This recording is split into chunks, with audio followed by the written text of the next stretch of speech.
Here you are, the Luminar lantern from Harbor Freight. LED. You open it up and it comes on. Now they give you 3 AA batteries inside, which you can probably keep changing them with alkaline, or you can do as I did and put a USB-C cable on it and put rechargeable batteries. You still have to monitor to make sure you don't overcharge it. So right here, they're technically 1.2 volt each. That's 3.6 volts. And usually your charger is 5.2 volts, but usually they won't charge past 4.8. I haven't had a problem with them overcharging. So the idea is you open up the bottom where the batteries are, take the 4 screws out, and you have this number here. So, okay, you have the spring inside on the lantern base, right there. That activates the micro switch.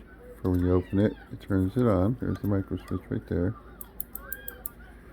So, you want to drill on the opposite side, just the rib underneath the thread. Okay, I drilled that with a 9/64 because the cable I got was tight. I bought these in an 8-pack, 4 male, 4 female. So I drilled a hole, skinned it back just enough, probably about 3 inches.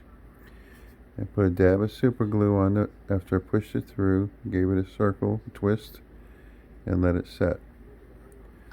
Then I tinned my wires, and I hooked the red to the positive, and the black to where the blue is, or the negative. Reassemble it, make sure your switch is over your spring, and you can recharge it. You could actually use a reverse a USB-C cable by mail and actually charge your phone off of it. I don't know how long it'll last. Depends on the size of your batteries. I've got 1100 milliamp hour batteries. But in a pinch, you can charge it up and you're not throwing out batteries. You don't have to keep pulling them out to put them in a charger. So as it runs down, you plug it in and let it charge up for a little bit. Sorry, I'm not going to take the time to add resistors and red and green lights and all that. So you can do that if you want. With the right resistors, you can add red and green lights, or get a little controller and add that in red and green for under 3 volts and over 4 volts. So it's up to you. But there you go. USB-C pigtail. You can use a micro USB if you want. And just tie it into the battery pack. That's it. So turn your lantern into rechargeable. They're about $5.49 at Harbor Freight for these cute little lanterns. And there's the part number and everything on them. Okay, you have a nice day.